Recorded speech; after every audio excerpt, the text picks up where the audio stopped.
Welcome back, everybody. The second Republican debate is now history from the Reagan Library. What do the numbers tell us? Simple. Here we go. Let's go to the newsroom now. Miranda Kahn has got a look at our NewsmaxPolls.com numbers to tell us exactly what people are saying. All right, Miranda, what do you got? Well, this is what people are saying. They're feeling the Fiorina fire. It first ignited during that first GOP debate, and some would say that fire burned even stronger during this second round with comments like this. Take a listen. Mr. Trump said that he heard Mr. Bush very clearly and what Mr. Bush said. I think women all over this country heard very clearly what Mr. Trump said. Well, it's comments like those that sparked reactions like wildfire on Twitter, with many tweets claiming the former HP CEO the victor after just the first hour of the debate, Ed. Now we want to give you an update on that latest Newsmax Judge poll where we asked you, the viewer, to tell us who you thought won the second round at the GOP debate. And here are the top five right now. As you can see, the numbers are changing minute by minute. Right now, Donald is dominating the pack with 64% of your vote. Carly Fiorina is coming in with 12%. Ted Cruz at 6%. Dr. Ben Carson, remember, they were neck and neck going into this debate. Dr. Ben Carson is only getting 5% of the vote, according to our Newsmax viewers. And the last one I believe we had, if we can throw that graphic up one more time. Do we have it?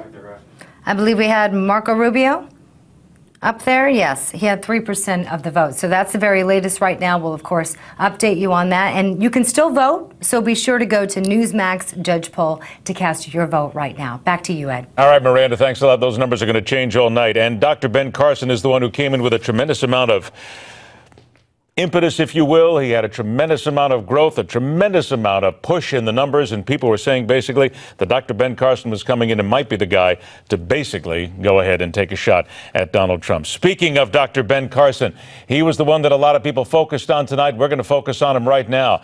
Let's head live now to Simi Valley, California, the site of the Reagan Library. We're going to be there in a few moments, where John Bachman will be there with Dr. Ben Carson. But while we have a couple of minutes here, JD, let's talk to you a little bit and decide exactly what happened here, because what I saw on Ben Carson, again, very respected man, a wonderful man. I've had a chance to interview him, but he came off very meek, very mild, and once again, he pulled back. That's not what these voters want to see. Well, the problem is tonight, when a confrontation and a battle of ideas is joined, you have to be willing to join that discussion. A debate is a discussion. It's not a time for diplomacy or to sidestep the issues. As much as at the outset of this broadcast, I lamented the mainstream's equation, which is, let's you and him fight. That's what a debate is supposed to be. A clear and candid exchange of ideas. In fact, tonight we have had a spirited discussion here. We have a different point of view. To the extent that Ben failed to bring that game tonight, to the extent that he failed to talk about Washington from his medical perspective, it just was not his night. A delightful man, an incredibly intelligent man, an accomplished man, but tonight was just not Dr. Ben's night. Now, when you talk about people who were saying things, again, I mentioned him a couple of moments ago, but let's talk about Marco Rubio, because Chris Ruddy, Dick Morris, Steve Malzberg, they mentioned him a few moments ago.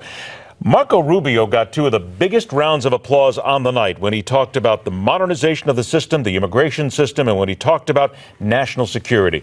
In my opinion, the opinion of many people that I've been following and sending in a lot of notes, they say that Marco Rubio really stepped up tonight, showed that he knows his foreign policy.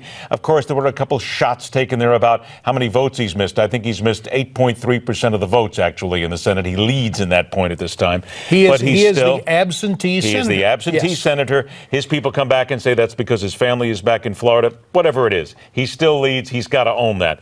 But the thing about Marco Rubio, I think that many people caught, was he came out, he sounded confident, he struck forward, he was good on his facts, he was good on his foreign policy. JD, I think Marco Rubio deserves to get a little more chops from people tonight after what he did. Well, he's getting some chops, different kind of chops on that amnesty vote, and he can dress it up any way he wants to. And in fact, in other venues, went so far as to apologize at CPAC for sponsoring that Graham McCain amnesty bill, that so-called Gang of Eight. Tonight, he might have been a bit more candid and might have earned more chops if he had said that was a mistake. I did not hear that from him. Oh, no doubt he's a very well-rehearsed candidate, very passionate and articulate. But the fact is this, I don't believe tonight was enough to make a huge difference for Marco Rubio. But the great thing is you're going to decide at home, and people around the country are going to decide. It's going to take a while to see how it all shakes out. But it's enough to stick around. You would agree absolutely. that. I mean, Marco Rubio's here. It's not as if he did anything to hurt himself tonight. You mentioned a couple of things that people are going to snap back at, but I don't think he did anything for people to say that's the wrong guy. But not yet. Nor does he vault. It was a much better night for Carly Fiorina. Oh, there's no doubt she was the winner tonight. For Marco Rubio, it's an okay night. He'll be around, but it was not a miraculous transformation that boosts him into the top two.